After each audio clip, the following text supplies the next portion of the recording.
Estamos dando início a mais um encontro de estudos avançados aqui no Instituto de Cultura Espírita do Brasil, o ICEB, a casa de Deolindo Amorim, seu fundador e presidente, e Jorge André, nosso presidente de honra, e todos os nossos mentores que trouxeram o Instituto até aqui e que, com a bênção de Deus, continuarão a nos ajudar a manter o nosso Instituto na sua continuidade, na sua missão. Nós estamos, portanto, rogando ao teu coração, Jesus, ao teu coração, Maria, ao teu coração, nossos anjos da guarda, ao vosso coração, nossos anjos da guarda, e aos nossos amigos espirituais queridos que estão conosco, para agradecermos a bênção de aqui estarmos na condição em que estamos, rogando ainda a multiplicação de energias, de luzes por sobre o Instituto, nossos mentores, e por sobre todos nós, Mestre, nossas mentes e corações, nossos desejos sinceros de servir desinteressadamente, e muito especialmente nesta hora. Jesus querido, nós te rogamos bênçãos especiais sobre a mente e o coração de nosso querido irmão, amigo, companheiro, Adílio Jorge Marques, que vem mais uma vez aqui ao ICEB para nos ensinar questões da sua especialidade e, portanto, Jesus, uma presença que sempre agradecemos a ele e, sobretudo, Mestre, a ti e a Maria. Graças vos damos a todos, hoje e sempre, sob a graça de nosso Pai. Assim seja. Bem, então já dissemos que vem conosco agora Adílio Jorge Marques, que é professor universitário, bacharel e licenciado em Física, bacharel em História, bacharel em Filosofia, mestre em Astrofísica Estelar pelo Observatório Nacional, doutor em História e Epistemologia das Ciências, pós-doutor em História das Ciências no Brasil. Atualmente é professor da Universidade Federal Rural do Rio de Janeiro, no Departamento de Tecnologias e Linguagens. É membro do CAIROS, equipe internacional de líderes educacionais e de outros grupos de pesquisa. Autor, dentre outros livros, de O Professor do Jovem Imperador, Galileu na Sala de Aula, Introdução às Bases Filosóficas da Física, uma abordagem histórica, Outras Etiópias, Iluminismo no Mundo Luso-Brasileiro e outras obras que certamente estarão aí dentro desta cabeça curiosa e estudiosa. Então, mais uma vez, obrigada, Adílio. Venha hoje falar conosco sobre reflexão das ideias e partículas do pensamento. Somos todos ouvidos. Obrigado, professora Nádia. Obrigado ao ICEB pela oportunidade de poder servir mais uma vez, de poder trocarmos ideias, estarmos aqui tentando passar novas formas de visão do mundo para os milhares de acompanhantes do ICEB na internet e no mundo físico também, né? Bom, além da honra de estar aqui com a professora Nádia, já conheço há bastante tempo e acompanho o trabalho. Parabéns. Nós vamos falar hoje de um tema que é bem vasto. A ideia de falar de pensamento, de conectar um pouquinho com as ciências, conectar um pouco com a forma de pensar da doutrina espírita, é um desafio, porque a gente tem várias possibilidades, né? Temos várias possibilidades de entendimento, de abordagem. Então, vou pedir para o nosso querido Carlos colocar para a gente a imagem, porque eu quero justamente falar de algumas coisas e pedir para que os nossos ouvintes possam acompanhar isso. Então, esse é o tema. Então, a questão de cada palavra que está aí, já reflexão, ideias, partículas, pensamento, tudo isso, de uma certa maneira, já nos leva a uma reflexão. Mas eu vou focar um pouco mais, é claro, na questão de como o pensamento pode amarrar a doutrina e o que eu acho que, de alguma maneira, possa ser importante no primeiro momento ser passado, né? Porque é um tema que, de uma certa maneira, vai convidar a gente a ter uma nova visão, apesar que a doutrina fala o tempo todo da vigília de nossos pensamentos, vigiai e orai, mas da nossa evolução, de uma certa maneira, não só nas nossas atividades cotidianas, mas também no mundo espiritual. Então, se a gente for mudar o slide, para que possamos acompanhar. São algumas ideias, né? A doutrina espírita, ela, de uma certa maneira, ela já nos dá essa visão. Ela fala bastante, eu vou tentar, em alguns momentos, trazer isso pelas obras do André Luiz e do próprio Kardec, sobre essa questão da vibração, da força vibracional, do pensamento, de uma realidade que é construída em nós mesmos a partir da forma como nós pensamos. Se esse pensamento funciona como partícula, como onda, de uma certa maneira a gente sabe que a medicina, depois a gente volta a isso, a medicina consegue medir as unidades de pensamento, um simples exame, como um eletroencefalograma, por exemplo. Então a gente sabe que o nosso cérebro tem uma atividade eletromagnética, elétrica, como o nosso coração, que funciona, que 24 horas ao longo de todos os anos da nossa existência, vai bombear bilhões de vezes, dependendo da idade da pessoa, né? Claro, ao longo de toda a existência da pessoa, pode chegar a bilhões de vezes, por impulsos elétricos. A ciência fala que quando você tem eletricidade, você normalmente tem magnetismo também. Daí o termo eletromagnetismo. Bom, isso de alguma maneira a gente já pode inferir que isso de alguma maneira vai impactar o mundo que nos cerca, sabe? É uma experiência antiga da própria física. Quando o ampère, que dá nome à corrente, que é a unidade de corrente elétrica, né, o francês ampère, percebeu que existiam, digamos assim, um fluxo de energia passando num fio, e que podia chamar isso de energia elétrica, depois veio-se a perceber, com uma bússola do lado de um fio que é percorrido por uma corrente, que essa bússola percebe a presença desse fluxo elétrico, como era chamado antigamente, né?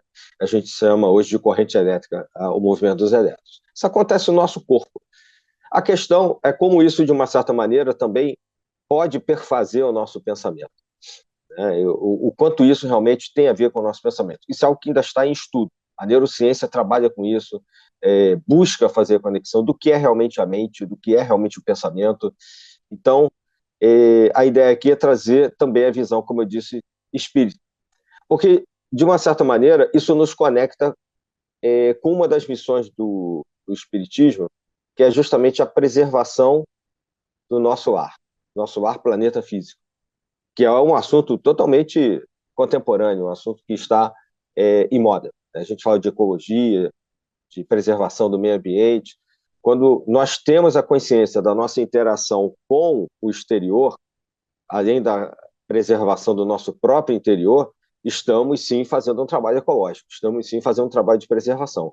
Mas não só das nossas condições físicas e mentais de saúde, mas também de como nós interagimos e das condições físicas e de saúde das relações sociais e das relações com a natureza, com a física, como nós já falamos até em outros encontros.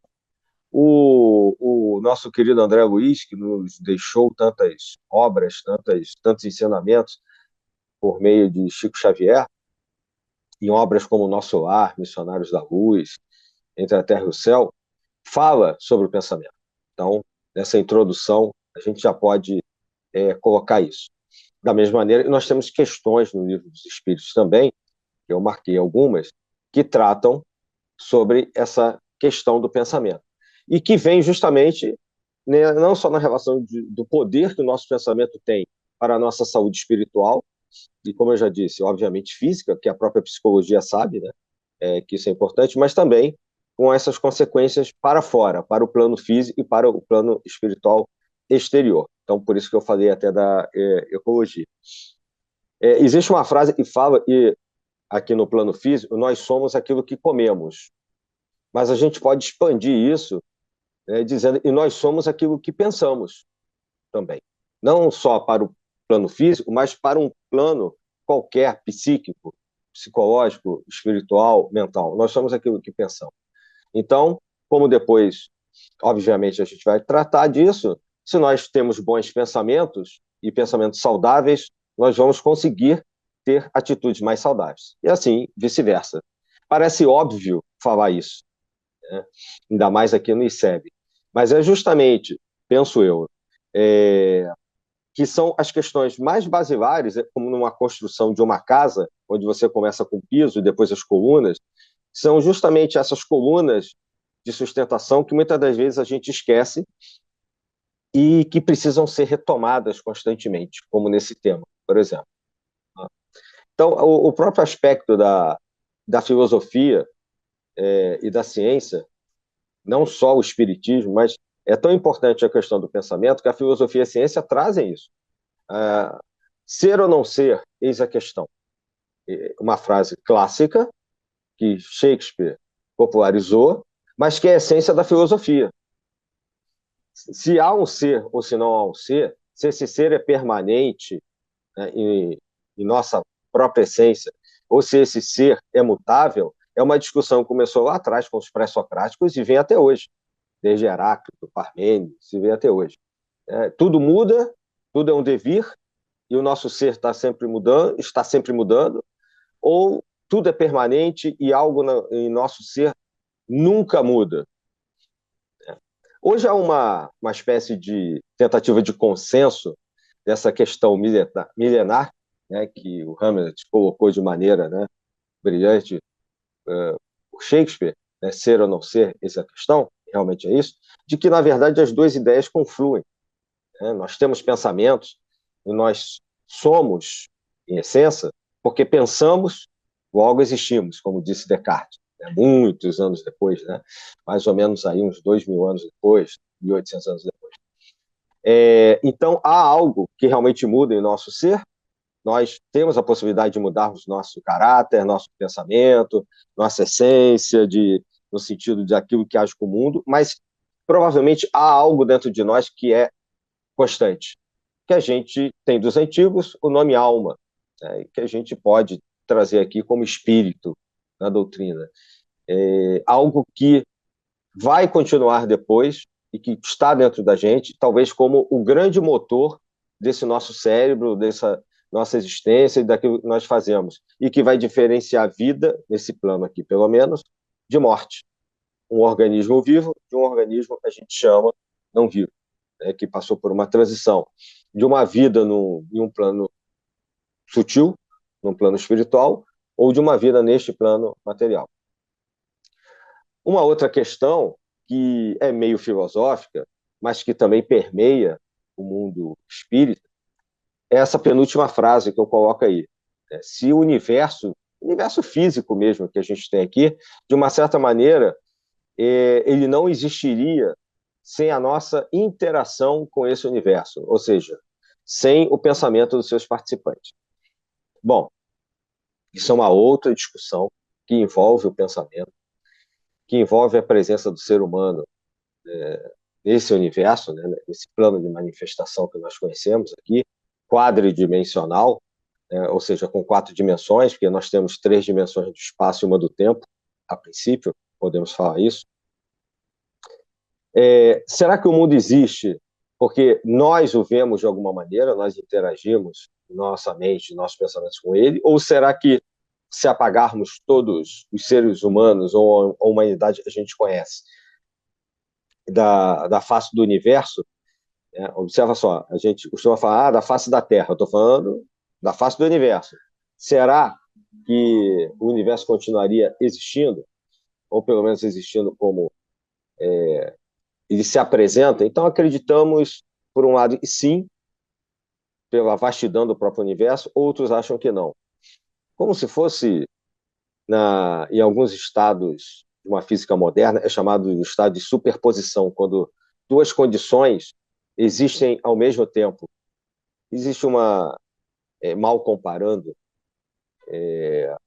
uma experiência atribuída à física quântica do gato de Schrödinger, que é uma proposta de você colocar um gato, falando rapidamente, simplificadamente, numa caixa hermeticamente fechada, e você tem ali dentro um martelinho que pode bater num vidro com material radioativo, que poderia matar esse gato, e ali dentro há um elemento aleatório, na verdade, nesse vidrinho tem um veneno, e ali dentro há um elemento que faz emissões aleatórias, um elemento radioativo, que a gente não sabe em momento a partícula radioativa vai sair dessa substância, né, ou desse mineral, desse elemento, e quando ela sair, ela vai disparar o martelo vai bater no vidrinho e o veneno vai ser dispersado ali dentro.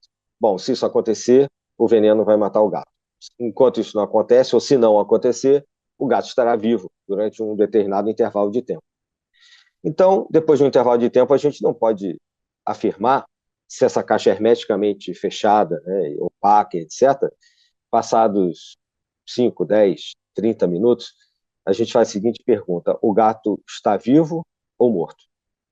Bom, dentro de um pensamento de uma física moderna, se a gente fala dessa superposição de possibilidades, como ser ou não ser, né, que os filósofos já trouxeram há tanto tempo, ele está nas duas condições ao mesmo tempo.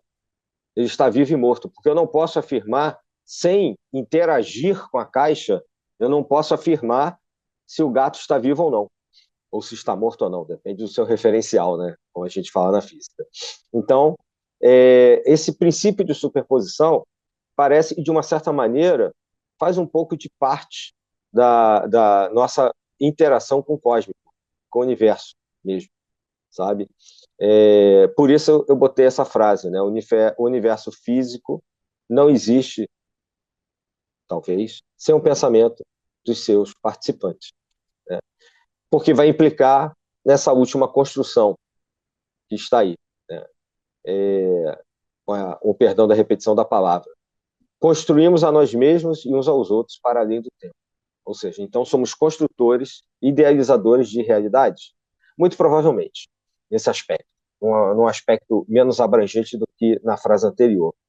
Porque nós podemos ter pessoas vivendo em um mesmo ambiente, numa mesma família, sob as mesmas condições aparentes, é quase um experimento físico, né?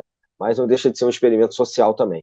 E as reações serem diferentes e as pessoas se tornarem diferentes com o tempo, e a gente que fala de família, muitas das vezes, quem tem filhos, sabe disso. 2, 3 filhos vivendo numa mesma família, sob as mesmas ideias ou a mesma educação, muitas das vezes são muito diferentes entre si. Então, nós temos realidades de interação com o espaço-tempo, com as pessoas, realmente diferentes. E isso por causa da nossa forma de ver o mundo, ou seja, da nossa própria forma de pensar. De uma certa maneira, é isso que acontece. A gente pode dizer que o Criador nos legou individualmente a responsabilidade, que a gente normalmente atribui ao livre-arbítrio, de podermos interagir de forma diferente com o nosso interior e com as outras pessoas. Bom, isso vai gerar aquela discussão do karma e etc. e tal, que não é o foco hoje, né? A ideia é falar mais sobre essa questão, né, da interação do pensamento. Então, mudando aqui o slide, para que os nossos espectadores, né, possam acompanhar. Eu ia falar de ouvinte, mas ainda estou no tempo do rádio ainda, falando só do ouvinte, né? Então, além do áudio, né, a imagem. Bom, como eu mencionei, se nós temos essa interação mental, é porque a gente fala de mente, e quando a gente fala de mente, fala de cérebro. Aqui, eu não sou um neurocientista, mas a gente pode falar de questões que são fundamentais, e algumas eu até já citei aqui, que é simplesmente mencionar que o nosso cérebro é como se fosse o mediador entre algo sutil e algo não sutil, entre o nosso corpo físico e essa mente, que não é necessariamente física, né? Ou pelo menos, muitas das vezes, as suas manifestações não são físicas. A gente sabe que existe um complexo não só eletromagnético, que eu já mencionei, com o exemplo do eletroencefalograma, mas também um complexo biológico em nosso cérebro, evidentemente, com os neurônios, suas sinapses, e assim a gente, biologicamente, pode explicar como as várias regiões do cérebro funcionam com suas atividades distintas, a visão, a audição, os pensamentos, a memória é fundamental, né? Desde a antiguidade a gente sabe disso, porque é a primeira fase, vamos dizer assim, de todo aprendizado. A gente só consegue construir conhecimento partindo de memória. O próprio Aristóteles falava disso, né? Quando ele falava lá de a gente tem a tecnia, tem a técnica, quando alguém desenvolve uma técnica, depois uma episteme e etc. Mas ele começa falando de mnemoses, ele começa falando da memória, porque é a partir dali que a gente consegue construir a nossa relação com o nosso próprio ser e para fora. Imagine se a cada dia a gente tivesse que lembrar o nosso nome, onde estamos, quem somos, né? Ia ser um pouco complicado. Então, a memória é muito importante. Isso tudo está no cérebro físico. E carrega também uma interação, é claro, com o subconsciente, e o Jung falava bastante sobre isso, e nós temos vários estudos sobre isso, por causa dos sonhos, né? Por causa dos nossos pensamentos mais interiores, mais subjetivos, e nós encontramos vários trabalhos sobre isso. É lógico também que esse cérebro, que em tese a gente considera hoje que é a sede da nossa mente, quando em outras épocas dizia-se que a alma ou a mente, ora estava no coração, né, ora estaria em outro lugar do corpo, né, entre os olhos, dependendo da cultura, trata com muitos tipos de energia.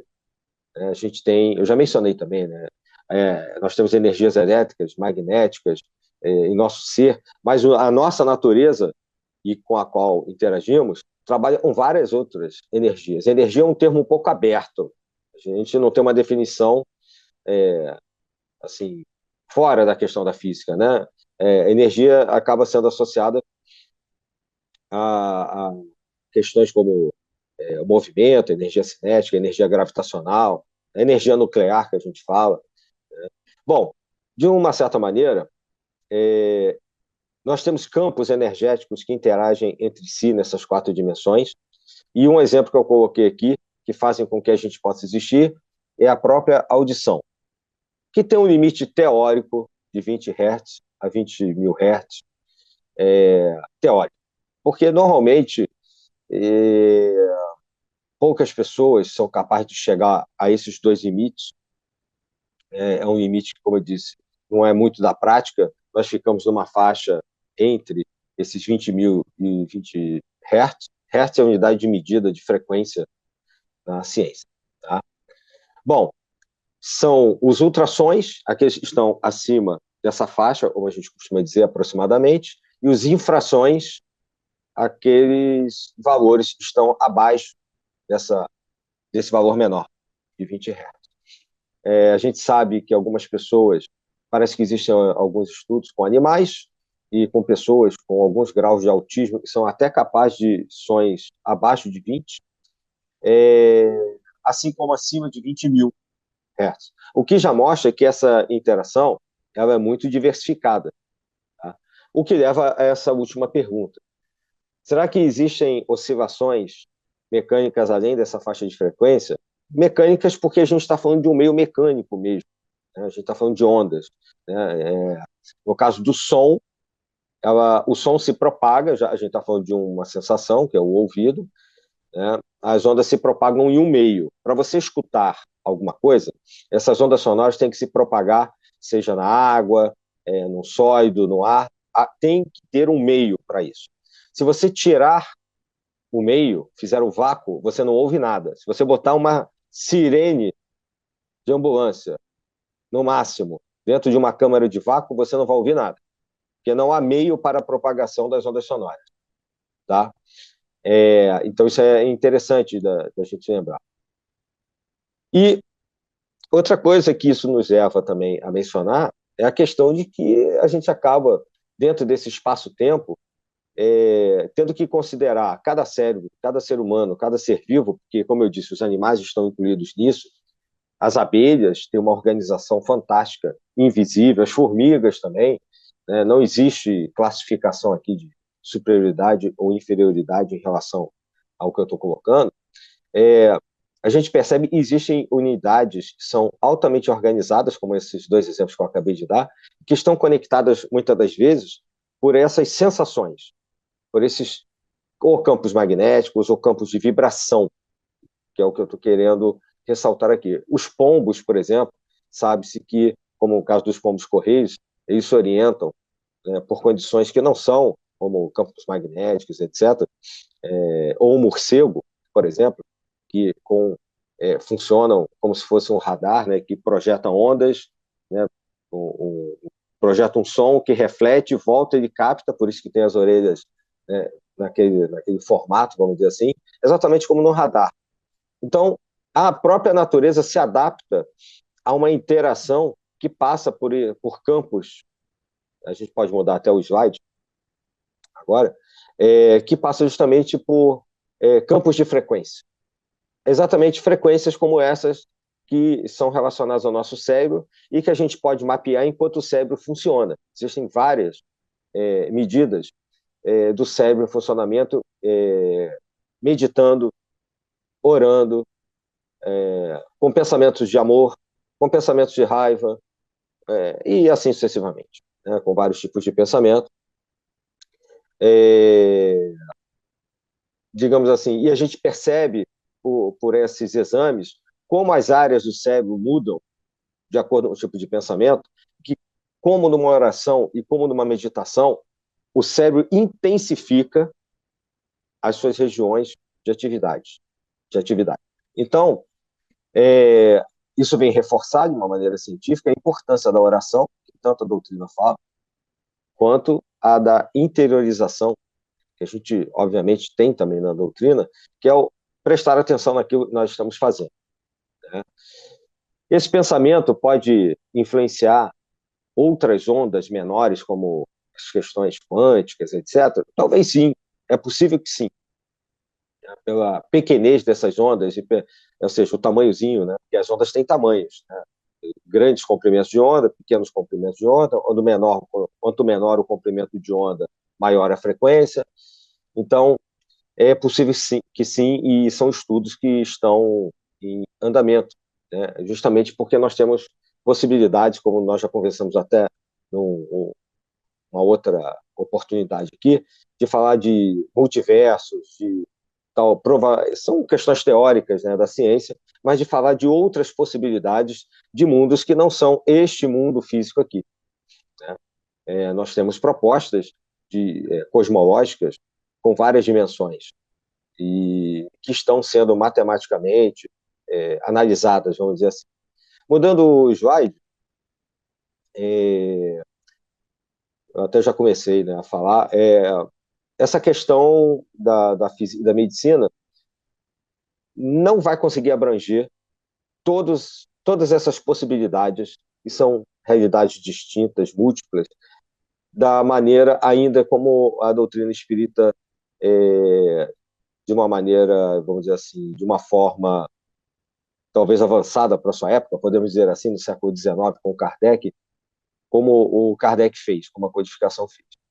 Como eu botei uma imagem aqui, a gente pode ter quase uma sutilização da direita para a esquerda desse conjunto de frequências, corpo, perispírito e espírito. Ou seja, é possível que com frequências diferentes a gente tenha atuações, e é assim que a gente acredita, diferentes do próprio espírito enquanto encarnado ou quando não encarnado, desde que a gente separe o corpo do espírito aqui. Bom, a gente sabe que existem interações dentro do mundo do espiritismo, da própria parapsicologia, de interações como ectoplasma e etc., que são possibilidades de juntar praticamente essa parte física de manifestações com um mundo não físico. Nós temos vários autores que tratam bem sobre isso, como o Dr. Paulo César Frutuoso, por exemplo, que é um médico que trata sobre isso, é um autor que a gente pode citar aqui, mas que mostra que existe algum tipo de conexão que vai além dessa conexão eletromagnética do cérebro. É aí que eu estou querendo entrar agora. Ou seja, que o nosso pensamento, mudando aí o slide, por favor, possa ir a gente possa ir para uma forma de ver o pensamento e o mundo como o além do normal, que eu botei entre aspas. O além do normal, ainda além do normal, porque nós não dominamos isso cientificamente, o que não quer dizer que não existe. A gente ainda chama de paranormal, ou seja, está além do normal, e que muitas das coisas que nós temos hoje, assim eram chamadas no passado e hoje são normais, né? Sem o além na frente. Ou seja, a evolução, como o próprio Kardec colocou, a evolução da humanidade vai mostrando o quanto a gente acaba, de uma certa maneira, descobrindo coisas novas que são importantes, que tratam sobre essas muitas possibilidades do pensamento humano. Indo para o próximo slide, falando agora um pouco mais dentro do aspecto espírita, eu botei um pouco mais de texto para que depois as pessoas possam também, dependente do que eu falo, acompanharem com calma. O pensamento não deixa de ser energia criadora. Se somos aquilo que pensamos, quando nós visualizamos alguma coisa, é a primeira, eu digo assim, o primeiro passo que nós vamos colocar para conseguirmos realizar aquilo que queremos. Chama-se visualização. Ou seja, sei lá, eu quero emagrecer, vamos supor assim. Vou pegar aqui usar o poder criador do pensamento, né? Bom, a primeira coisa que eu tenho que fazer é querer exercer a minha vontade. E minha vontade é exercida pela minha força de pensamento. Essa força de pensamento é testada diariamente, como é colocado na doutrina, não só por nós mesmos, mas testada por entidades fora de nós. Essa força de vontade, essa força de pensamento, não deixa de ser uma energia interior, né, uma força viva que tem um poder criador. E que, se nós soubermos usar da maneira correta, nós vamos atrair coisas que queremos. Nós podemos, sim, construir aquilo que queremos. Tanto que em alguns textos, não só espíritas, mas até mesmo dentro da doutrina, a justiça seja feita, a gente fala que tudo é pensamento. Tudo depende daquilo que a gente pensa. Isso já foi dito hoje. Ou seja, a gente pensa para nós, mas isso se projeta para além do nosso ser, né? Está além do nosso ser, e como já dissemos, pode afetar, desculpe, o nosso ambiente e aquilo que acontece em nossas vidas. A gente chega na questão do fluido universal, né, que é muito comentado na doutrina, que se algo vai para fora ou também interage com a nossa mente, a gente lembra, e outros autores já estiveram aqui falando sobre isso, no ICEB, sobre o fluido universal, e a base que isso é da criação do próprio universo. Né? Ou seja, quando pensamos, é como se a gente interagisse com esse fluido. Fluido, a própria palavra já quer dizer aquilo que, né, é maleável, que se adapta. Mal comparando como se fosse a água, né, que se adapta a qualquer recipiente. Então é como se a gente conseguisse interagir com esse fluido universal e esculpir aquilo que a gente quer. E assim moldar uma realidade que também é uma realidade espiritual e que se reflete na nossa realidade material. Inclusive, para mudar nossos defeitos, nós podemos usar isso como experimentos, por exemplo, quando a gente sabe que tem alguma compulsão, como eu disse aqui, emagrecer, por exemplo, né? Nós temos que passar pela questão do pensamento, da força de vontade e do querer para mudar essa realidade. Vamos supor, emagrecer, né? Bom, a formação de imagens pelo pensamento, que é chamado de ideoplastia, é dita pelos próprios, né, essa frase, ou pelo menos essa palavra, pelos próprios espíritos superiores, que falam da construção dessas formas, pelo poder do pensamento. Já falamos de ectoplasma aqui, né, de manifestações que vêm do mundo espiritual, mas, por exemplo, a gente sabe que isso é usado não só aqui, mas também em outros planos.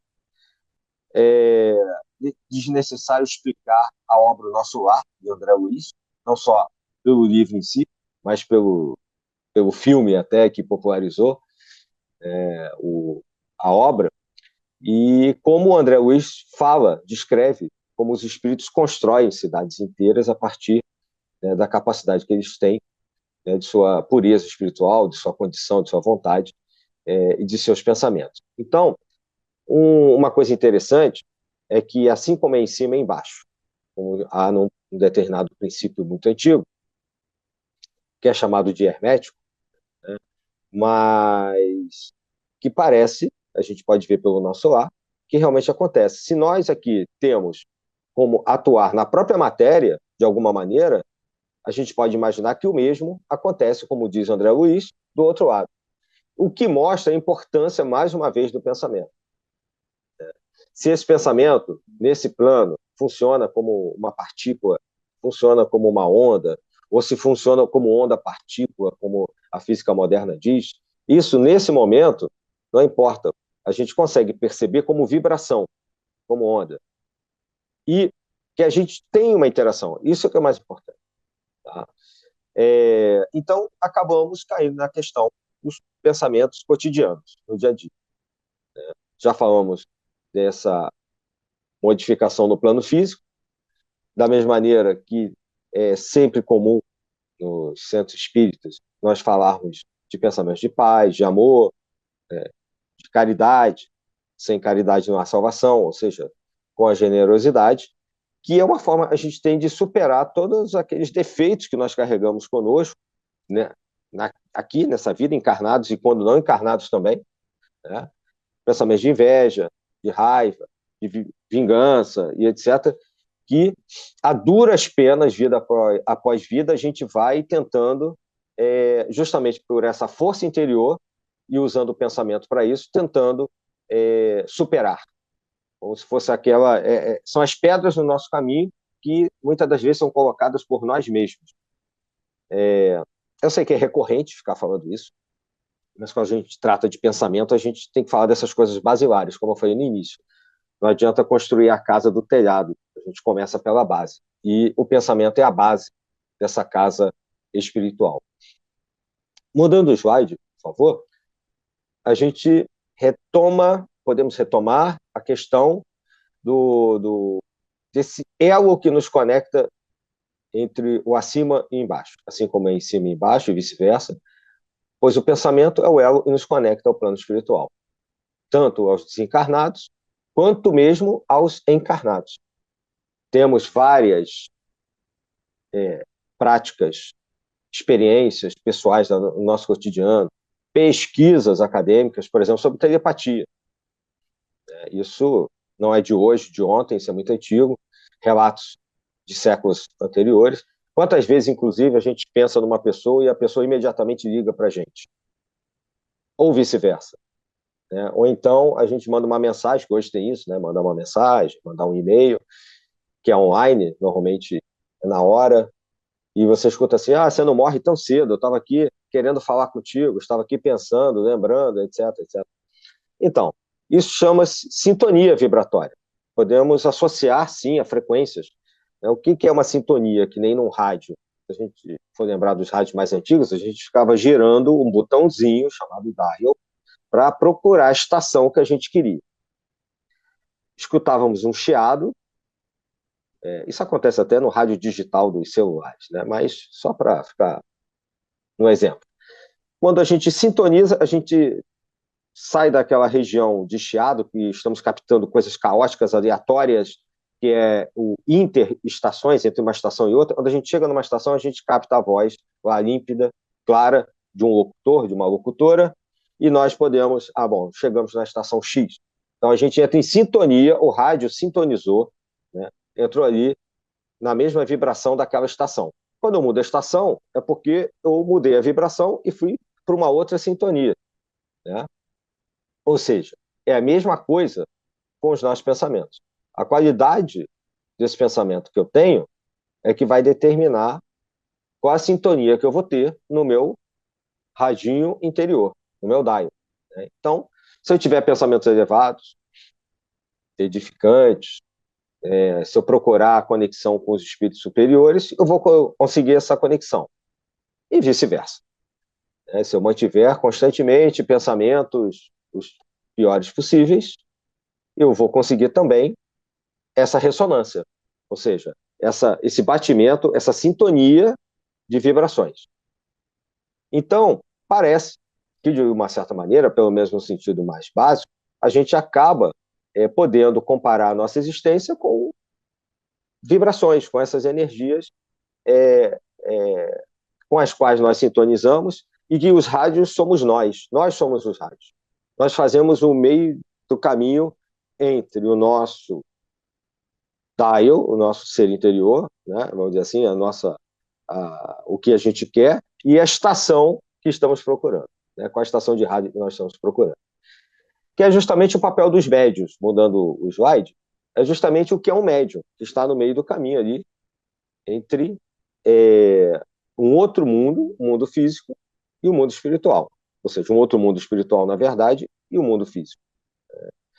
E essa mediunidade, de uma certa maneira, talvez a gente possa dizer que todos possuam, num determinado grau, como a gente vê em várias obras espíritas, mas que também pode ser aprimorada independentemente de estarmos trabalhando mediunicamente ou não, aprimorada enquanto pessoas em si, né, enquanto seres encarnados, buscando justamente uma evolução. E que é uma evolução ética, moral nesse plano, mas que obviamente se reflete no outro plano também. E que eu acho que é o que o mundo precisa. De uma certa maneira, talvez hoje tenhamos, como já aconteceu em outras épocas também, não acho que seja pior do que já aconteceu em outros momentos, mas uma crise ética que talvez faça parte desse ciclo evolucionário no sentido coletivo da humanidade. Bom, já falamos das preces, e as preces são importantes, que é como se nós fôssemos antenas emissoras nesse momento. Quando nós somos os rádios que queremos sintonizar, a entidade, a onda vem de algum lugar e nós podemos sintonizar com algum espírito, algum mentor espiritual, como o Chico Xavier fazia, né? Por exemplo, com Emmanuel, e ali pegar as informações. Mas nós também emitimos, é importante deixar claro isso. Então, nós recebemos e transmitimos como uma antena, ou seja, como esse meio do caminho, esse médium ali que atua entre esses dois mundos, o físico e o não físico. Então, quando temos vibrações elevadas, quando oramos, quando nos conectamos com algo superior, nós estamos justamente emitindo algo que, se for de forma sincera, vai ser capaz de modificar depois essa nossa atmosfera mental e vai ser, sim, uma ferramenta muito eficaz, não só para a cura física, como também já há comprovações de estudos sobre isso, da importância da prece, da meditação, da oração, da conexão com algo positivo, na recuperação de doentes, inclusive em hospitais, etc. Então, isso também nos desconecta de energias ou influências negativas, sejam elas nossas, intrínsecas ao nosso ser, como também, obviamente, vindas de fora, o que vai levar à responsabilidade moral dos nossos pensamentos. Aí nós podemos mudar também o slide, por favor. Porque se eles têm um poder criador e nos conectam com esse plano espiritual, é lógico que nós somos responsáveis por essas ações. Então, se karma é ação, né, em movimento, é por isso que a gente falou que o que fazemos é aquilo que recebemos também. Então, há uma ressonância nisso. Daí a conexão com o karma. Essa vigilância constante, também já mencionada hoje, do vigiar e orar, famosíssima, talvez seja um dos maiores desafios que nós temos como espírito. Tentar manter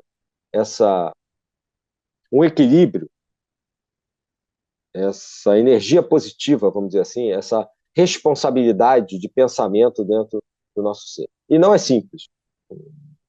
Eu sei que, teoricamente, é fácil falar, sabemos os desafios que é de controlar a mente, a prece ajuda bastante a acalmar a nossa cabeça, que ainda mais hoje em dia, com o afluxo absurdo de informações que nós recebemos o tempo inteiro, faz com que a nossa mente não pare, fiquemos o tempo todo olhando uma coisa, olhando a outra, sempre buscando o exterior e não o interior.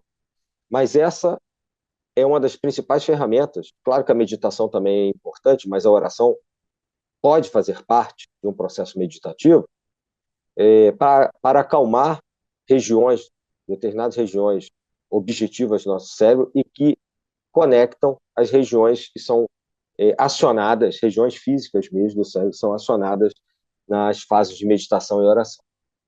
Bom, essa é uma responsabilidade que, seja como exemplo na sociedade, família, no centro espírita, nós temos que ter de uma melhora constante, de uma prática moral, pelo menos tentarmos, né, aquela força de vontade, a gente falou, tentarmos isso o tempo inteiro, mas é uma responsabilidade interior também, que nos é cobrada quando aceitamos essa encarnação, quando aceitamos essa missão, e que é cobrada por nossos mentores espirituais. Justamente por uma lei de causa e efeito, que eu coloco aí por último, ali embaixo. O que fazemos gera uma consequência. Então, de novo, a gente conecta com a questão do karma, que não é o ponto focal aqui, mas que não tem como desconectar completamente do que é o pensamento em si. Então, se pensamos bem, temos o retorno do bem, se pensamos mal, temos um retorno do mal. É uma questão de saúde interior. Nós temos uma saúde física e temos uma saúde interior, uma saúde mental, uma saúde espiritual, que depende também desses pensamentos. É claro que a psicologia, a psiquiatria interagem nesse campo. Temos ciência nesse campo, no sentido acadêmico, vamos dizer assim, de ser, e sempre se faz essa pergunta, sim. Mas uma das grandes contribuições para a cura de uma doença é a contribuição que o próprio paciente dá nessa cura. Não é só remédio, não é só um milagre exterior, não há milagre. Há uma contribuição, uma contraparte da doutrina espírita, da ciência e da própria pessoa. Mudando o slide, por favor, lembremos que o André Luiz também fala que o pensamento é uma das principais forças criadoras do universo. Bom, a gente vai encontrar isso em várias obras, e não se trata de uma atividade apenas mental, mas de uma energia dinâmica, por tudo que eu coloquei até agora, justamente interrealidades, física e espiritual, que age nessa fábrica viva, que é justamente esse fluido cósmico universal, que a tudo permeia, e até os antigos falavam, há 2.500 anos atrás, se a gente possa chamar de fluido cósmico, éter, etc., mas há uma onipresença ali de uma energia. Descartes manteve isso, que de uma certa maneira, independente da interação física, mostra que há, pelo menos ao que parece, uma interação vibracional entre os seres. É o que o Pitágoras talvez chamasse de harmonia das esferas, ou seja, há uma ressonância ali entre tudo o que há na criação, não só entre os seres vivos, mas também entre os seres aparentemente inanimados como os planetas. E o André Luiz, mudando o slide, também, o André Luiz, em alguns momentos, vai falar, por exemplo, das formas de pensamento, que não deixam de se conectar, essas formas, com tudo que também já falamos. Aquilo que a gente projeta para fora, enquanto formas energéticas, como verdadeiras ondas ou partículas de pensamento, vão se formar no ambiente espiritual, seja bom, seja ruim. É muito comum a gente entrar numa casa, seja ela abandonada ou não, e que a gente diga assim, aqui tem uma energia boa. Ou um local, pode ser até um local aberto, né, na natureza. Ou então a gente chega num ambiente e se sente oprimido, se sente, digamos assim,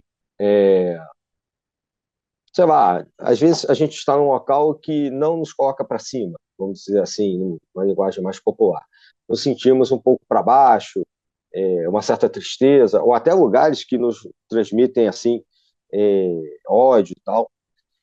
Lugares que, de uma certa maneira, guardam uma memória energética do que aconteceu ali.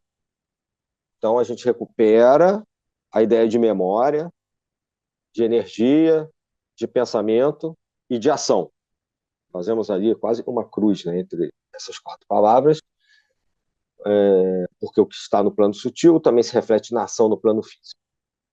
Essas sensações que, principalmente, as pessoas mais mediúnicas, as mais sensíveis percebem, elas são reflexo justamente da impregnação que nós podemos ter em objetos, lugares, e assim, com pessoas. Às vezes nós estamos com pessoas que a gente não se sente bem, que não nos fazem bem, e vice-versa. Sentimos presenças também, vamos falar agora de não físicas, podemos sentir presenças que nos acalmam, que nos trazem cheiro de rosas, que, por exemplo, que acalmam o ambiente, que trazem paz. Essa correlação é uma sintonia entre o que está acontecendo lá de fora e o que temos dentro da gente naquele momento. É a conexão do rádio que eu falei antes. Então, essa influência dos pensamentos, ela é quase que ela é constante, é cotidiana para a gente.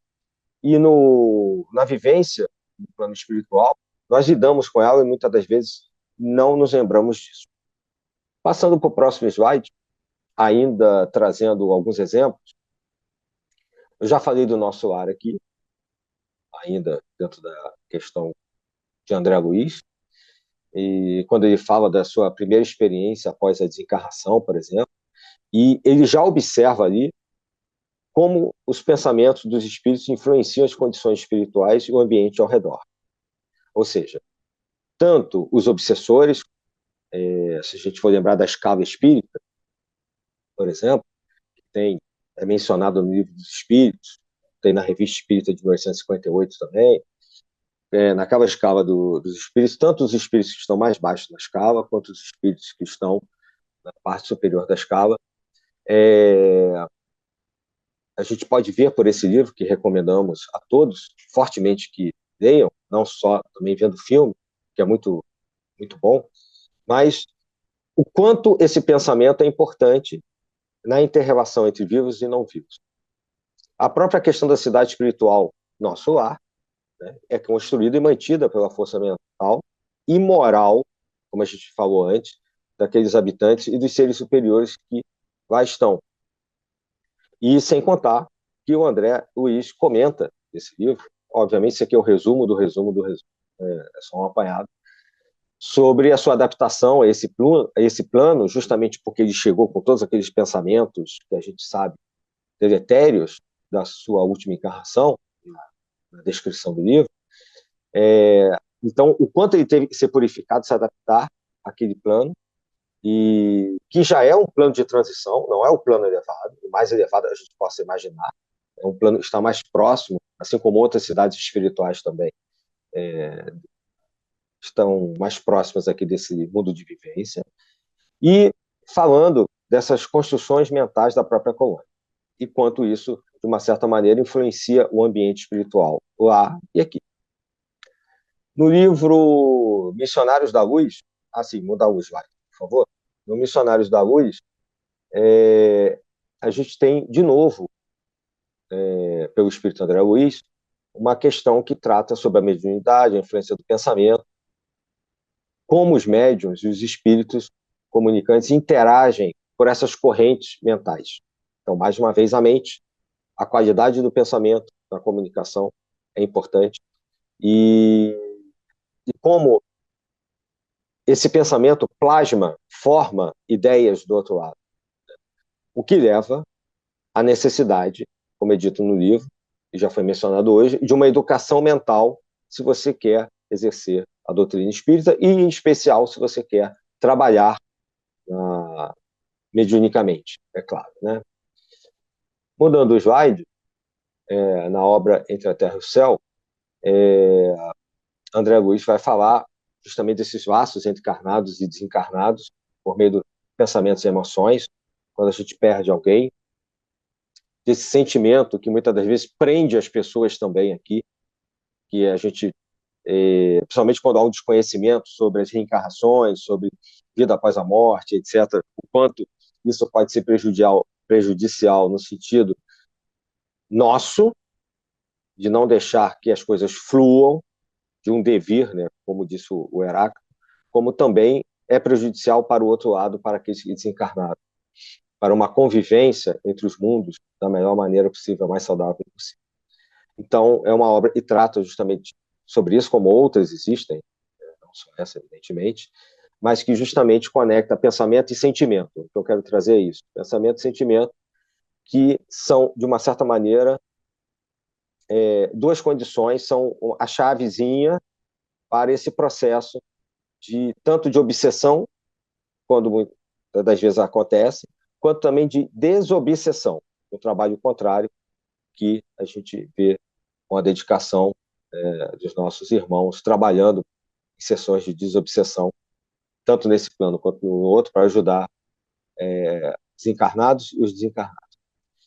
Em mecanismos da mediunidade, a gente fala sobre, a gente não, a gente lê o que ele fala sobre a ciência do pensamento e essa relação com a mediunidade, justamente sobre vibração, a vibração do pensamento, coisas que já foram colocadas hoje. A propagação disso no plano físico e espiritual, o que a gente pode perceber que no plano espiritual a propagação é muito mais rápida.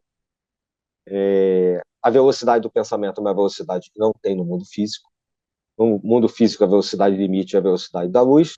No plano espiritual, a velocidade é o pensamento, que é instantâneo, que não é o caso do mundo físico. Então, essas ondas mentais e essas sintonias vibratórias, elas se propagam com muita facilidade e devem ser observadas, né, e cuidadas também, digamos assim, não só pelos médios, mas por todos em geral. É isso que ele está querendo dizer.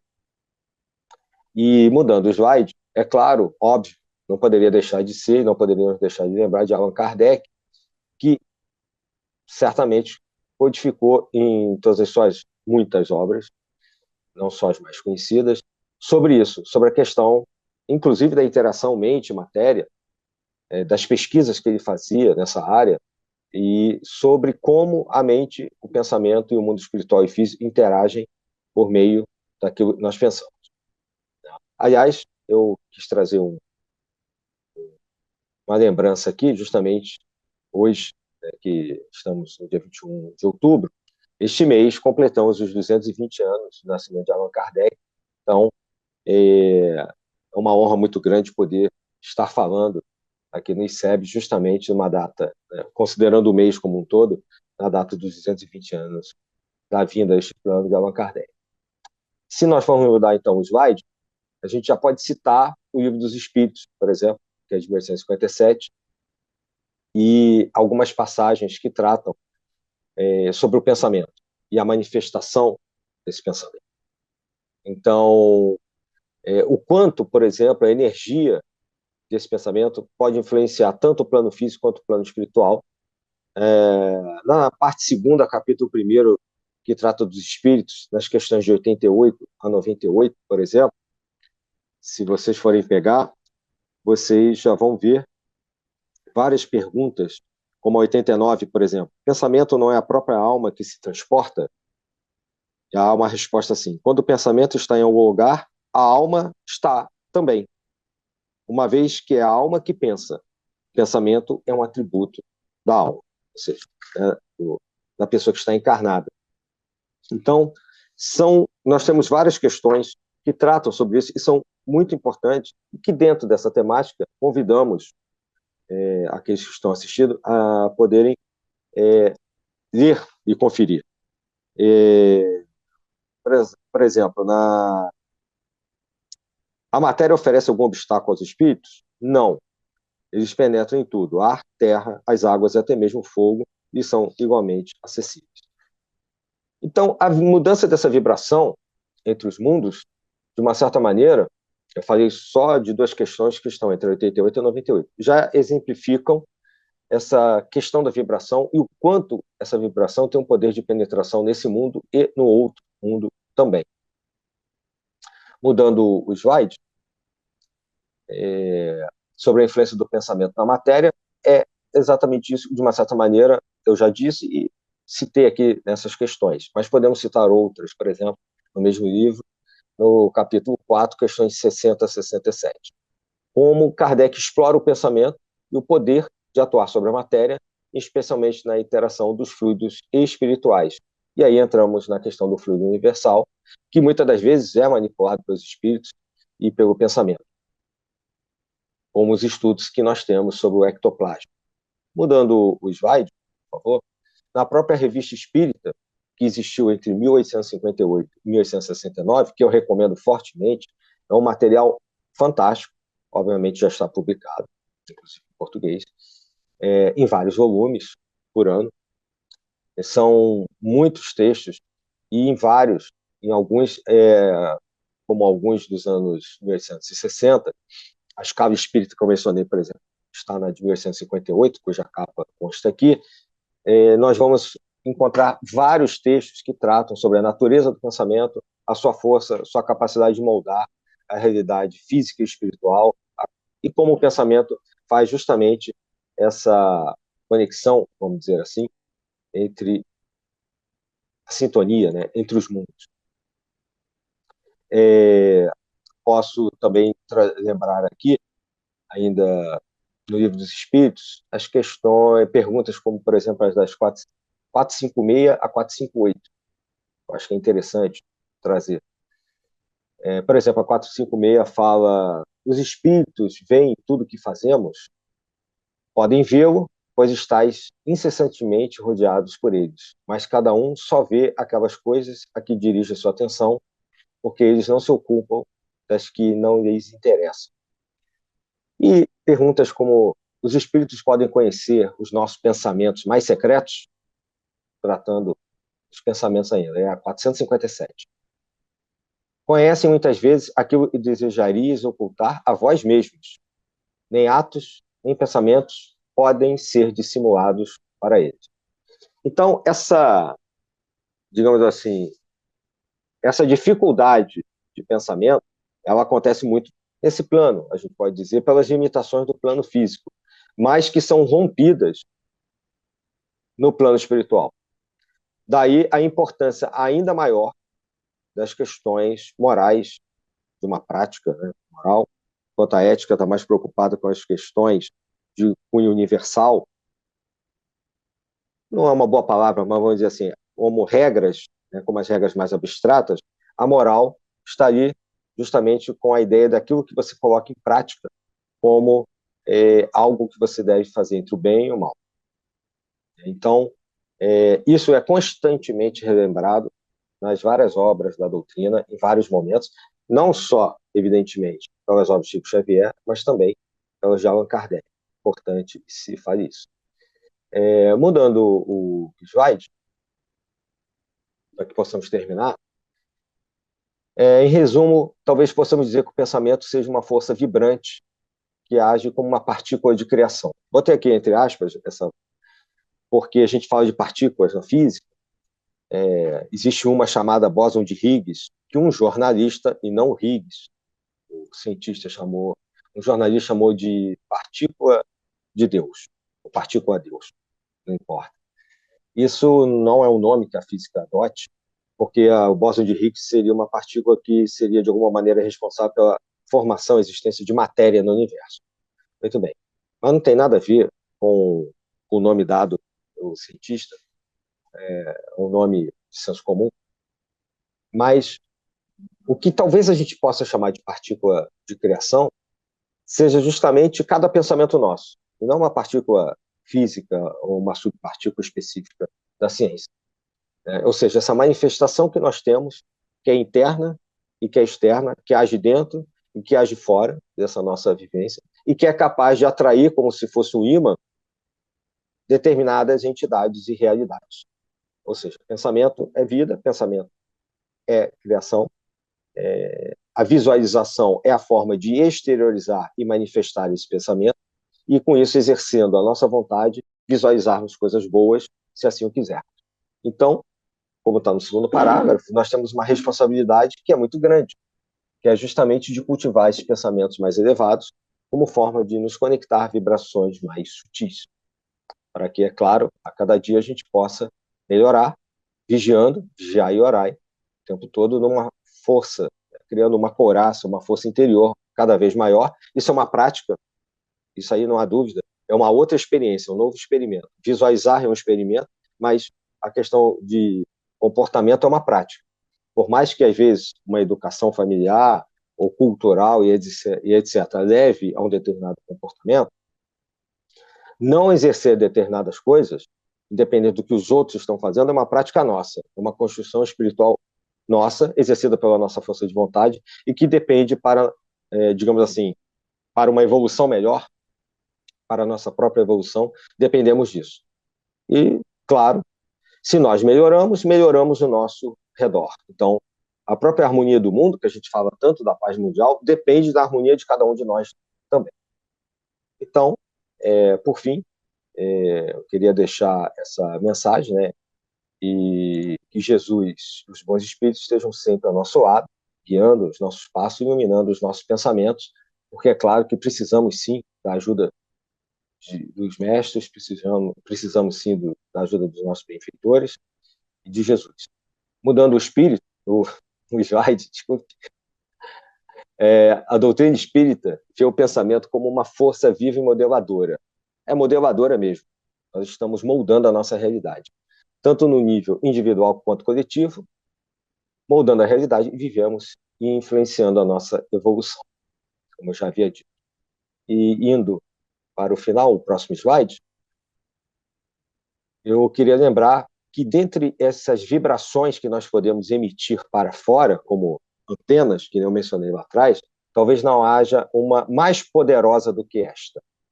Uma palavra pequenininha, de 4 letras, que é o amor.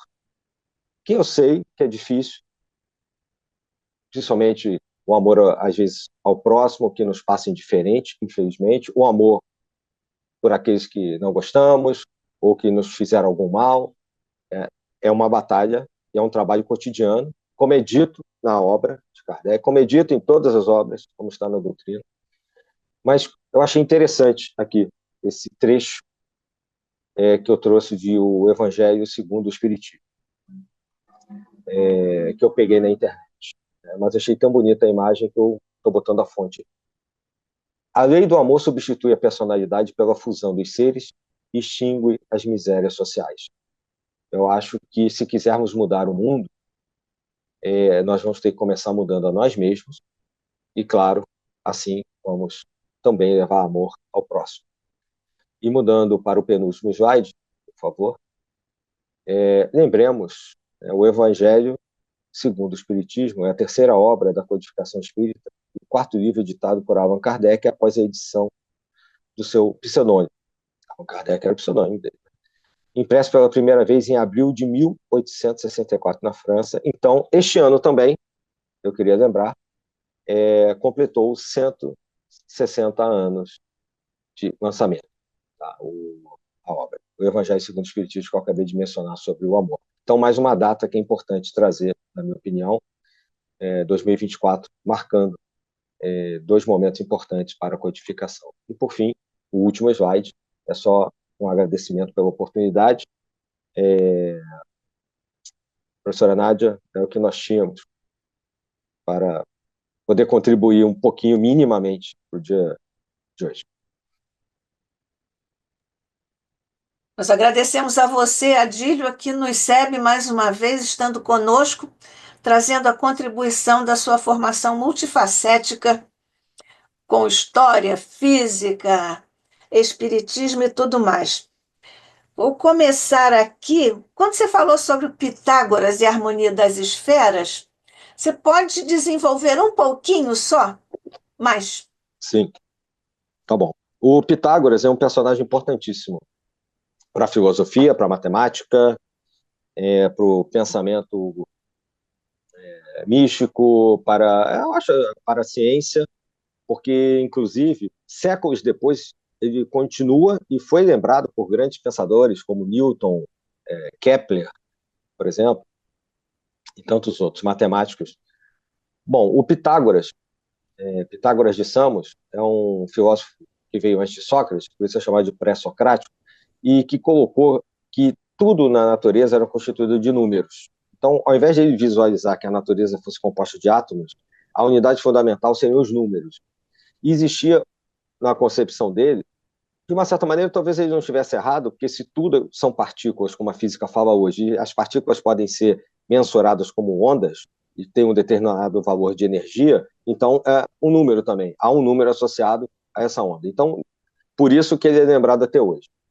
Ele é um dos influenciadores de Platão, por exemplo. Platão era um geômetra e usa muito do Pitágoras, que veio antes dele. Platão teve Sócrates como mestre, é pós-socrático, e Pitágoras é pré-socrático. Então, para o Pitágoras, tudo é número. Então, de uma certa maneira, a gente acaba associando essa questão de que tudo é vibração, e ele associava os quatro primeiros números como aquele arquétipo que seria o moldador de tudo que existe no universo, que tudo poderia ser, de uma certa maneira, transformado em números.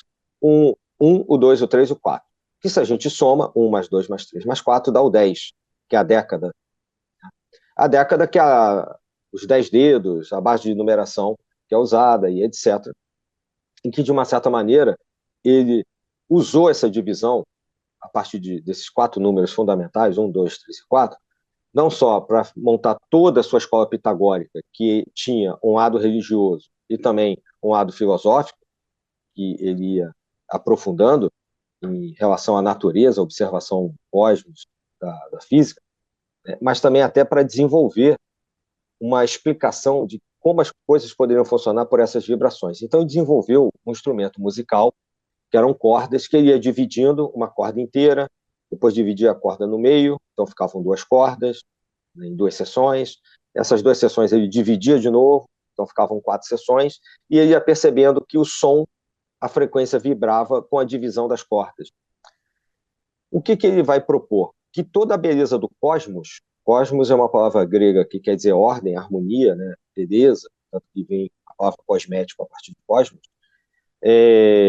que todo esse cosmos tão ordenado, tão bem feito, que tinha aqui na Terra, vista por ele, e que era visualizada pela harmonia dos planetas e das estrelas, só poderia ser obra de um Criador, e que essa harmonia de todos esses planetas, que não se batiam entre si, que não se chocavam, e que durante eras após eras faziam com que o mundo existisse, todo mundo visível existisse, só podia existir porque havia uma harmonia, como na música. A música é uma composição de várias sintonias, de vários sons, que juntos fazem algo melodioso, quando é harmônico. Pode ser desarmônico também, como a gente falou antes, serve para música. Então, quando você tem algo harmonioso, você vê uma boa combinação daquelas frequências. Então, ele achava que o universo era justamente isso, uma boa combinação. E ele desenvolveu boa parte da sua doutrina justamente juntando a ideia da matemática dos números, levando para essa parte musical e estendendo isso para uma parte espiritual. Daí a gente tem a base da escola pitagórica, falando assim de maneira bem simplificada. E essa ideia de o mundo todo é organizado, esquematizado numa harmonia das esferas, o Platão vai usar até na sua divisão, né, aquela linha divisória entre dois mundos, esse mundo sensível ao nosso, o mundo das ideias, onde esse mundo das ideias é justamente o mundo com as ideias perfeitas, né, harmonioso. Isso vai seguir depois, inclusive, até mais ou menos século XVI, XVII, não só com Descartes, por exemplo, que vai falar dessa questão da harmonia do cosmos e levar isso, de uma certa maneira, para o penso logo existe, cogito ergo sum, que ele fala, mas também o Kepler, como eu já mencionei, porque ele acaba revolucionando a astronomia e a física e atribui isso à harmonia das esferas, quando ele substitui as órbitas dos planetas, que seriam, na teoria, esféricas, e ele mostra que, na verdade, são elípticas, o que faz com que os sistemas astronômicos passem a ficar mais inteligíveis e sem erros, vamos dizer assim. Então, essa ideia pitagórica avançou aí séculos e influenciou muitos pensadores que acabaram colocando a matemática como a base digamos assim, da ciência, como a linguagem da ciência, não só da física, mas de várias ciências, a engenharia, depois a química e etc., a biologia, como a gente tem hoje, depende da matemática. Ou seja, os números seriam a base, a linguagem com que Deus escreveu o universo. De uma certa maneira, Galileu tem uma frase parecida com essa, inclusive. Eu estou plagiando aqui. A linguagem da natureza é a matemática. Então, isso é muito marcado com Pitágoras. Por isso que eu mencionei ele aqui, até porque o termo harmonia das esferas, ou seja, a harmonia de planos, inclusive não visíveis, né, ou mesmo daquilo que conecta o visível e que a gente não vê, ou seja, conecta visível e invisível, já tem em Pitágoras a sua base. Você diria que cada orbe tem uma frequência, e aí cada orbe representaria um pensamento, ou uma unidade de pensamento, ou uma frequência? É essa a ideia resumida do Pitágoras. Ele achava isso, Exatamente. que assim como uma lira, uma harpa, né, tem várias cordas de tamanhos diferentes para ter frequências diferentes, cada órbita planetária que tem, né, é, raios, diâmetros diferentes, tem perímetros diferentes, tem tamanhos diferentes, também teriam vibrações diferentes. Então, isso ordenado, como funciona muito bem, levaria à harmonia das esferas. E é essa a ideia que está por trás. Existe uma pesquisa que eu vi alguns 2 ou 3 anos, há muito tempo atrás. Não posso dizer como essa pesquisa foi feita, porque não estava no artigo, depois eu não procurei mais, de uma espécie de captação transformado em som num aparelho, e pegava o movimento da luz dos planetas, transformava aquilo em som. Então, tinha Mercúrio, Vênus, Marte, Júpiter, né? Saturno, os visíveis, são os planetas. Por isso que eles são os planetas clássicos da astrologia da antiguidade, que eram os que eram possíveis de serem vistos junto com o Sol e a Lua, né? Urano, Netuno e Plutão não são visíveis, então só foram descobertos muito mais recentemente. Então, foi feito um experimento que, a partir da luz desses planetas, transformada em onda sonora, você percebia sons diferentes para cada um. Então, intuitivamente, o Pitágoras captou isso. Então, de uma certa maneira, eu penso que seja isso mesmo. São conexões diferentes que a gente faz com vibrações diferentes em cada hora. Aquela que foi a mãe biológica de Chico Xavier, Maria João de Deus, do plano espiritual, nos mandou essa obra que nós sabemos, e ela disse que a Terra coberta de uma nuvem, porque os pensamentos no mundo de expiação e provas, com tantas guerras, etc. Então, nós temos também como planeta uma frequência. Como é que nós colocaríamos essa ideia da frequência de planetas primitivos, ou mesmo a nossa categoria, né, que é apenas a segunda expiação e provas na hierarquia de Santo Agostinho, no terceiro capítulo de Evangelho segundo o Espiritismo? Será que um diapasão para a harmonia das esferas seria o pensamento divino, que de alguma forma, por mecanismos autorreguladores, colocaria essa vibração da Terra e de outros orbes nessa mesma faixa de frequência? O que você acha? É claro que É, isso aqui é uma conjectura, é evidente. isso que eu ia falar. Exato. É uma conjectura, uma pergunta complexa, né? Porque o que a gente pode dizer? Vamos pegar de novo os pensadores antigos. Houve uma criação, lembrando ali, ou do Demiurgo de Platão, né, ou o motor imóvel lá do Aristóteles, houve uma criação e toda essa engrenagem foi colocada, que a gente conhece, né, pelo menos do ponto de vista do referencial da Terra, foi colocada em movimento, e isso acontece em outros orbes também. Então, vamos falar do universo como um todo, neste plano e em outros planos. Então, pegamos tudo nessa ideia. Bom, essa arquitetura, vamos dizer assim, né, é, sendo planejada por um criador, sendo uma arquitetura seja deísta, ou seja, tenha sido criada e depois não mais com a intervenção dele, colocada em movimento e assim foi. Ou teísta, né, com a constante intervenção deles, depende aí da visão de cada um, deísta com D de dado, né, e teísta com T de telos, né, T de tatu, só para quem ouve. Então, o que dá a impressão é que houve, sim, uma esquematização, dentro do que a gente entende da doutrina espírita, para que aqueles seres que estejam numa determinada condição tenham que reencarnar aqui nessa escola, se passar de ano, vai para uma outra escola, se repetir de ano, fica nessa escola. Então, eu vejo dessa maneira. Essa atmosfera, que é o início da sua pergunta, é justamente o somatório desses pensamentos todos que aquele grupo de alunos, que somos nós, estamos ali naquele mundo de expiação em provas, né, nessa segunda escala, que a Terra está, e que a gente gera. Mas, dentro daquela prática moral e da vontade, que a gente citou aqui vários livros, nós temos várias orientações espirituais no sentido de sairmos disso, e as ferramentas são dadas para tal. Nós podemos sair com nossas atitudes, termos uma conta bancária, ou seja, um karma positivo, cumprirmos a nossa missão, né, melhorarmos um pouco a nossa condição, para irmos para uma outra escala, né, uma outra escola. Então, o que eu entendo de toda a doutrina e como a minha parca compreensão pode dizer disso tudo, né, de tudo que os Espíritos nos colocam, é isso. E existem vários lugares para a gente poder trabalhar, para a gente poder evoluir. Nós mudamos de acordo com as nossas possibilidades, o nosso querer, e podemos ir subindo nessa escala, né, e que foi dada por um arquiteto maior, um grande arquiteto do universo, vamos dizer assim, né, como é chamado em alguns lugares. Então, justamente é uma arquitetura mesmo, seria uma arquitetura.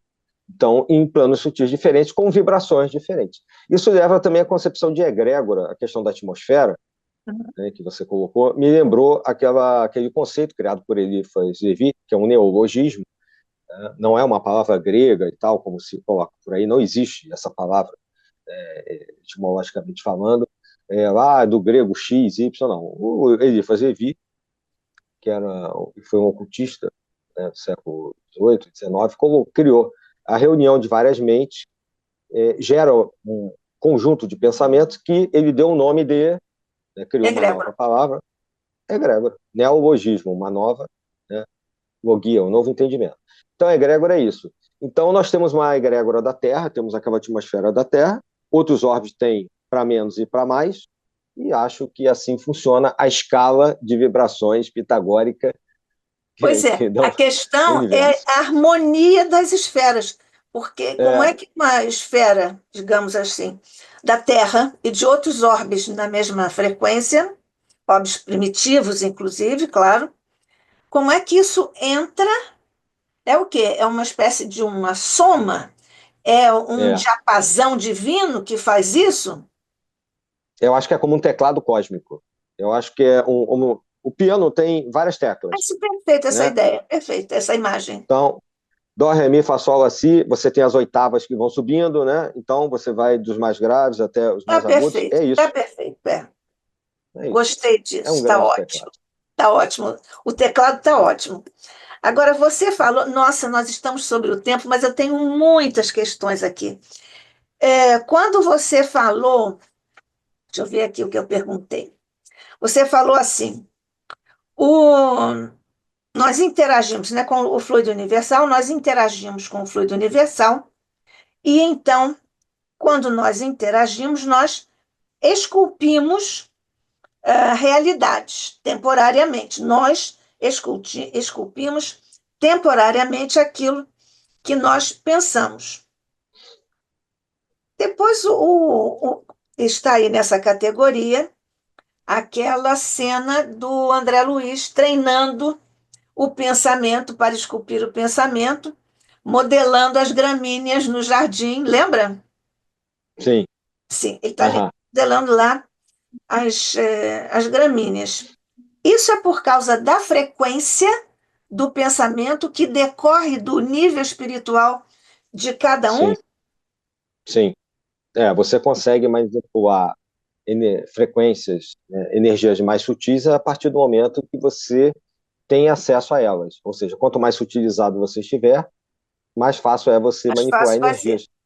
Vai Isso, ser, exatamente, porque é a questão de uma ressonância ali, e vice-versa também.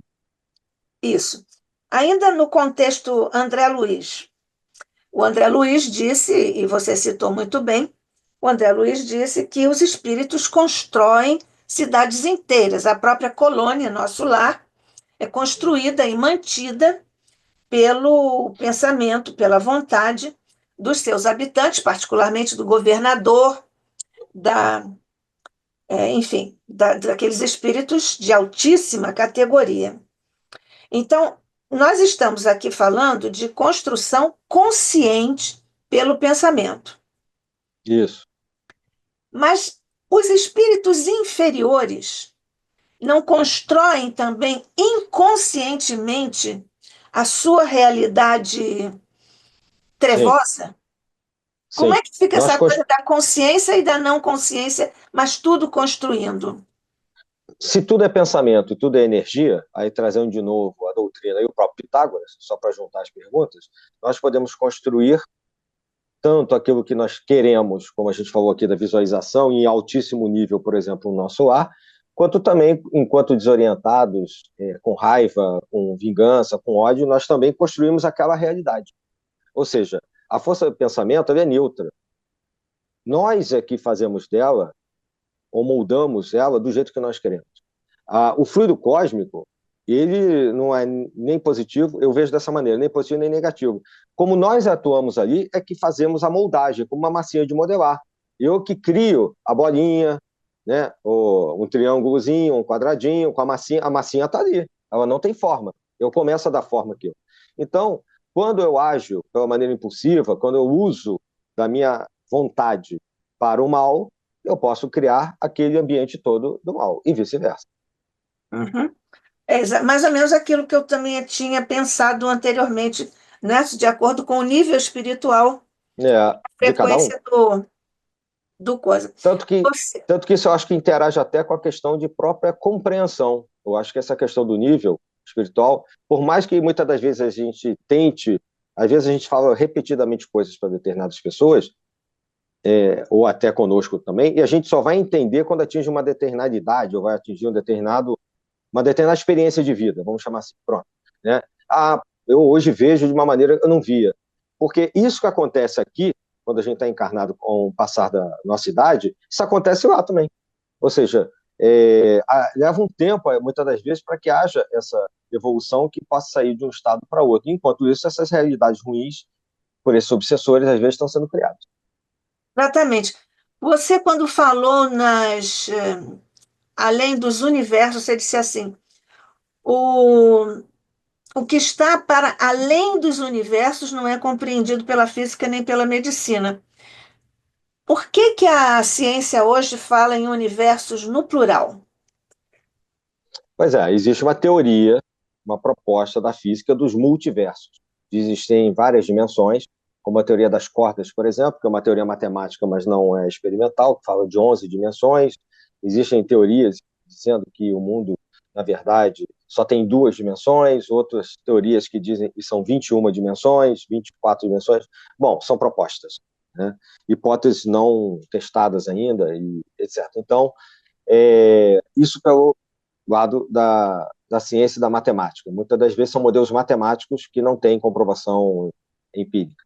Mas, no caso, por exemplo, da espiritualidade, a gente pode falar de múltiplos universos, porque a gente tem essa informação, não só na codificação, mas pela própria interação, até por experiências espirituais que a gente vive, inclusive atemporais, né, de um tempo diferente do tempo que nós estamos aqui, tanto em sonho, quanto em projeção astral, né, quanto em projeções mentais e espirituais dirigidas quando a pessoa já consegue fazer aquilo.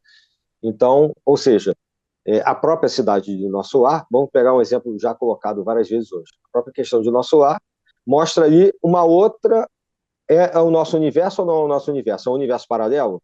Porque nós não estamos vendo ele aqui, mas eles podem interagir conosco.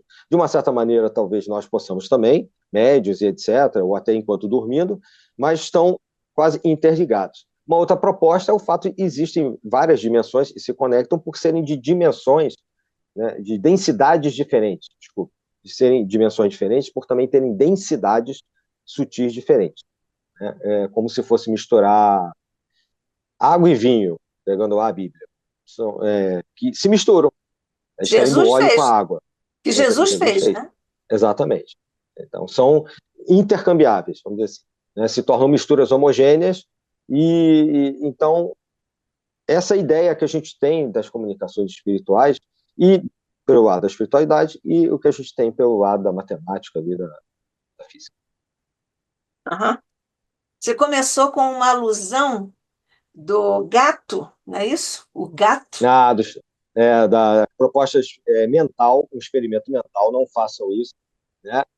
Não foi feita essa experiência e nem deve ser feita, é um chamado experimento mental, que é muito usado na ciência e já levou a grandes descobertas na física. Foi usado por Galileu, foi usado por Einstein para fazer as experiências de relatividade das duas relatividades dele, que não tinha instrumental para isso, e foi usado pelo Schrödinger para falar, exemplificar dessa questão da superposição de estados que, num determinado momento, uma situação pode se encontrar, né?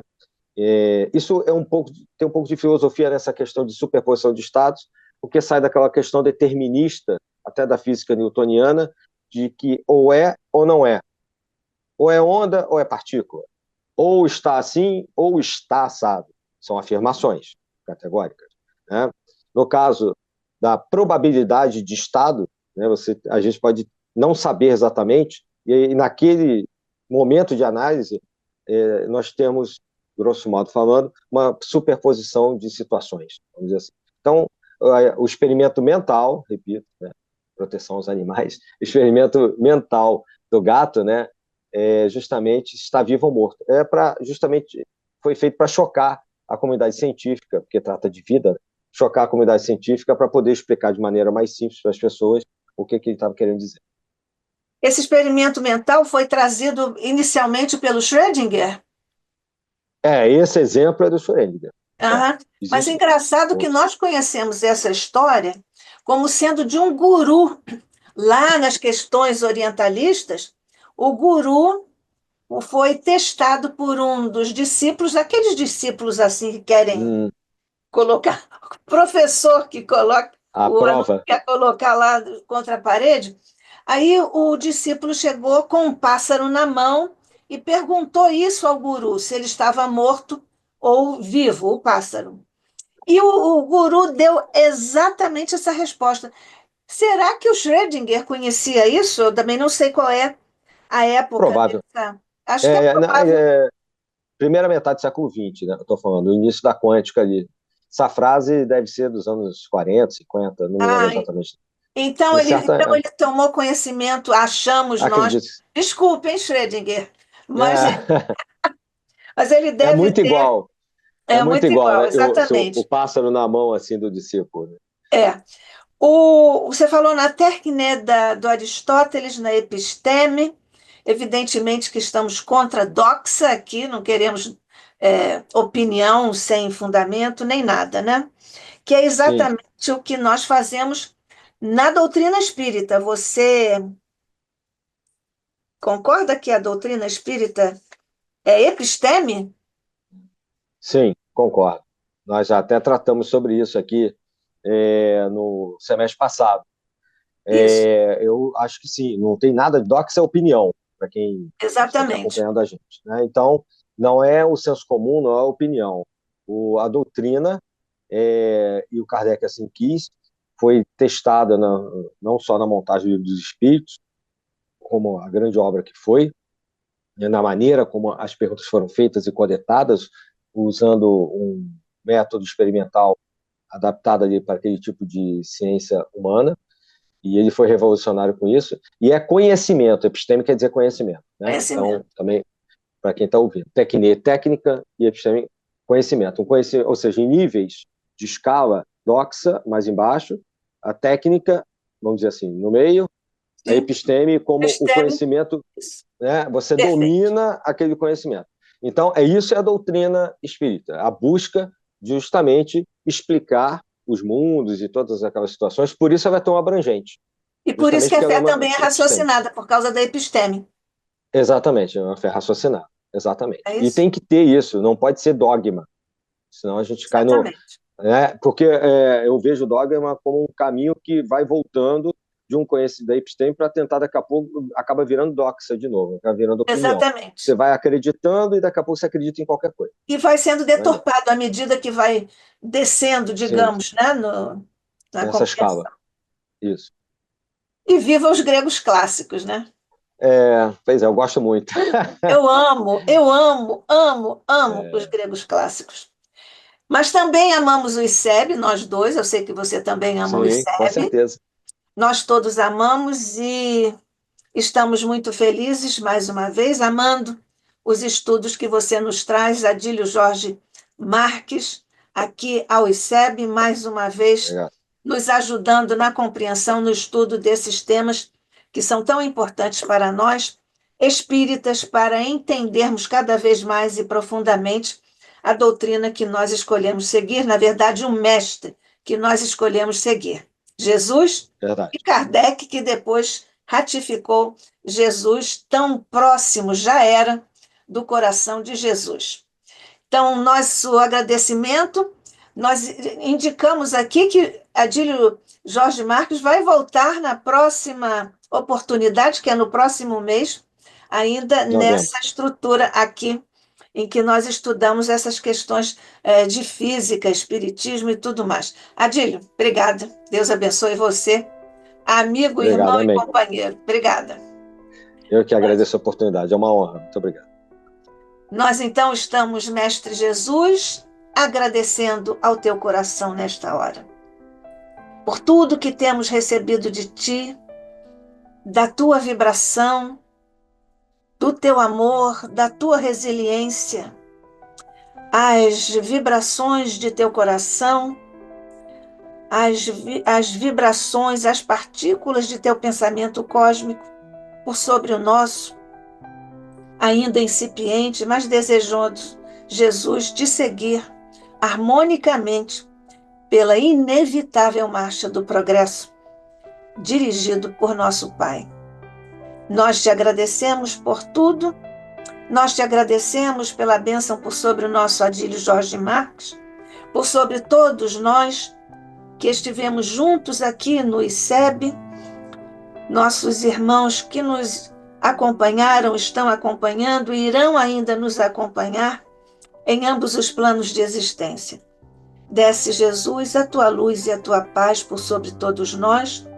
Se tu nos permites ainda, Jesus, algo que te encarecemos de nosso pequenino coração, ameniza, dulcifica, envolve e protege os nossos irmãos, atravessando, como tu, aliás, anunciaste que haveria, o ranger de dentes, aqui no planeta que tão amorosamente diriges. Graças te damos hoje e sempre sob o olhar de nosso Pai. Assim seja.